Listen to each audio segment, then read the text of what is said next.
Hi, and welcome to my channel. My name is Kim, otherwise known as the Booker Harlot, because I love all things Booker Prize related. And by Ripley. And Booker season is upon us. And for this video, I thought I would do a Booker Longlist wrap up because as much fun as watching the Booker Longlist be announced, it's very difficult to talk about the books, especially because this year's Longlist was so unique and so many new to me authors. So, we should first address some people who are boycotting the Booker. For two reasons from what I've watched is that one, Demon Copperhead wasn't on the list, and two, they're questioning as to whether these really are the best books of 2023. Now, to speak to Demon Copperhead, I think that boycotting the Booker on both instances is silliness. A Demon Copperhead is a fantastic book. It has co-won the Pulitzer. It won the Women's Prize. It has been reprinted, I think, this year alone 4 times. It is getting all of the accolades. Now, this is a very unique set of judges, as it always is in every year. And I think that if you took this year's judges and time traveled them back to last year, that those 13 books for 2022 would have been very different from the ones that we saw. So I don't think that the Booker represents the best books of this year. I think it represents the best books that the judges think. And you need to take a good look at the judges. There's writers, there's poets, there's a Shakespearean scholar, there's an actor. I think that this is going to be a very, very different list. So please don't boycott Booker because you're going to miss out on amazing reads. All right, so let's get to the books. This is going to be a lot about where you can get these books in terms of Canada, because I had to go down a deep dive in order to find them, because it's a UK prize and Canada tends to be about 6 months behind publishing dates in the UK. So sometimes there's importing. All right, so for this year, there were 4 Irish writers, which sort of tops the list in terms of countries being represented. There is Sebastian Barry, Elaine Feeney, Paul Lynch, and Paul Murray. Now, there was 4 debut writers, John Escoffery, Sean Hughes, Victoria Lloyd Barlow, and Chitna Maru. There were 10 writers that were longlisted. Oh, sorry, honey. That were longlisted for the first time, and 7 countries were represented. There was Scotland, England, Ireland, Canada, yay, America, Nigeria, and Malaysia. All right, so let's get into the books. So the first one, The House of Doors by Tan Twang Ing. When I did the prediction videos, I'm like, who is this author? And I should have known this author. So every novel this gentleman has published has been longlisted for the Booker. So The Gift of Rain came out in 2017, was longlisted. The Garden of Evening Mist in 2012 and longlisted, and now The House of Doors. Now, The House of Doors isn't out in Canada until October 17th. So even though that's not too far away, I decided to order it from Blackwell's. Blackwell's was recommended to me by Jen Campbell as an international shipper. And when you look on their site, and this isn't sponsored, by the way, the prices might seem a little more than usual, and that's because they include the cost of shipping into the cost of the book. So the price that you see is the price that you get. I've used them before, and they've always been fantastic. So the second book, The House of Doors is inspired by a real-life court case. The second book, The Bee Sting by Paul Murray, I could not find this anywhere in Canada. It wasn't on anybody's radar. I couldn't find any place to pre-order it, so I ordered it through Blackwell's. This is the longest book on the long list. It comes in at 656 pages. The third book is Western Lane by Chitna Maru. In Canada, this is sadly not out until February 2024, which will give the publishers lots of time to print lots of books. So I ordered it through Blackwell's, and this is the exact opposite of The Bee Sting in that it's the shortest book on the list, coming in at 176 pages. Fourth book, In Ascension by Martin McInnes. I can only find this on Amazon, and I try not to order from that company as much as I can. So I am going to be listening to the audiobook, and this is a Scottish writer. Fifth one is Prophet Song by Paul Lynch. There's lots of Pauls on this list. It is available in Canada on September 1st, so I will be ordering it that date. I couldn't find anywhere to pre-order it, otherwise I would. And this is a dystopian tale about a mother that faces a terrible choice. And like the Booker International, I think that the theme of motherhood is going to be prevalent in this list as well. The sixth book is All the Little Bird Hearts by Victoria Lloyd Barlow.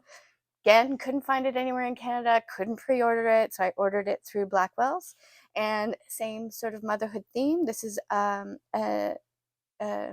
exploration of motherhood in that, oh, and also the author and the protagonist are both autistic, so this should be a very interesting read.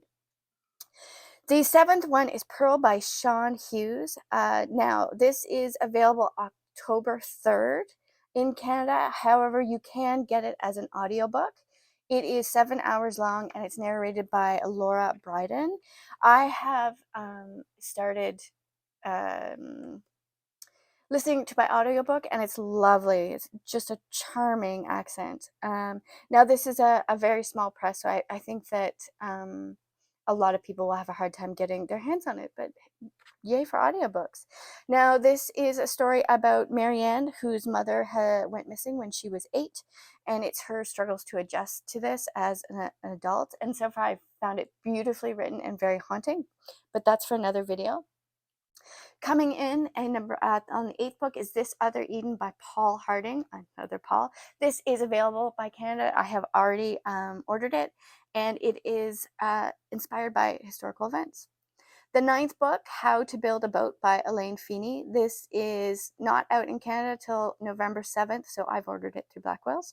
Blackwell's is doing very, very well, and I always have a Booker budget, and this year my budget is big enough that I can purchase some of the books.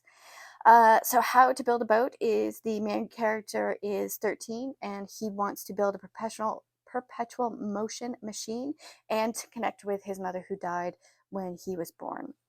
10th book is If I Survive You by Jonathan Escoffery. This is already out and available in Canada. And this is probably the most controversial book out of the entire list because they don't allow short story collections into the Booker Prize, but they do allow, if it's intertwined and interconnected enough, then they do allow it. And I guess all the judges thought that this was worthy. And this is an American author. Number 11 is The Study for Obedience by Sarah Bernstein. I pre-ordered this because it's available on August 22nd, so not that long to wait. This is her second book. She's Canadian born and she lives in Scotland. Now, this is considered a Canadian choice, which I think is great and I support, but I also think it's funny that here in Canada, we claim Emma Donoghue as a Canadian author, but she was born in Ireland, I believe. Anyways, number 12 is Old God Time by Sebastian Barry. Now, why the hell I didn't recognize this author in the long list announcement was honestly, I haven't read him since 2016 or 2017, and I didn't think he was alive, so I thought it was a different Sebastian Barry. So I was a little bit wrong with that. This book is available. He has been nominated 5 times. He was, including this time, he was shortlisted in 2005 for A Long, Long Way and The Secret Scripture in 2008. And he was longlisted for On Cannon's Side in 2001 and for Days Without End in 2017. And I have read Days Without End. And while the list is going on and before the winner is nominated, I'm going to try to read some of the back history of the authors, particularly Sebastian Barry. I want to reread Days Without End, and I'm going to try to listen to all of Tan Twang Ying's books as well, because if they've been longlisted for the Booker, I should have read them already, but I haven't read everything from the Booker. So last book is A Spell of Good Things by Ayobami Adebayo, and this was the one book that I did predict was going to make the long list. It is available. It is a story of modern Nigeria and 2 families who are struggling with different things, and she's a Nigerian author. Now, in terms of my statistics, I am able to get a hold of all 13 books, hopefully by the shortlist, and definitely, if nothing goes wrong, by the time the winner is announced. I am able to get 6 out of the 13. They're coming to me now through my library and through independent bookstores. And I've imported 5 books. So we'll see how long they take to come across the pond. But certainly this year is significantly faster in terms of shipping across the sea than it was a year or 2 years ago. Because quite frankly, a couple of years ago, I would order things from the UK and it would cost a fortune. You could have bought them a first plane ticket and brought them over here. Then they would have sat on the runway for days upon days and then made it to a shipping company, and then by the time they arrived, they were so beat up and hungover that, I banished them because the prize was over. So hopefully this year will be much better because 5 of them are coming to me. Now, in terms of this channel, I'm going to change the format a bit. I normally do a reading vlog and cover one audiobook and one book, but this time I'm going to do one reading vlog for each of the 13 books, and I will upload them as soon as I'm done the book, but I will always try to upload a video for you every Friday. All right, so please, in the comments below, let me know if you're going to be reading all the long lists, if you're going to wait for the short list, because if you're going to wait for the short list, you have, because of the extended dates, you have, I think it's 9 weeks to read 6 books. So if you want to give it a go, there's not a lot of pressure in that time frame. And please like and subscribe, and thank you so much for spending your time with me. I really appreciate it. I'm having a great time meeting all of you and spending time sitting in my sunroom talking to my phone. And I will leave you with a clip of the lake from yesterday. Bye.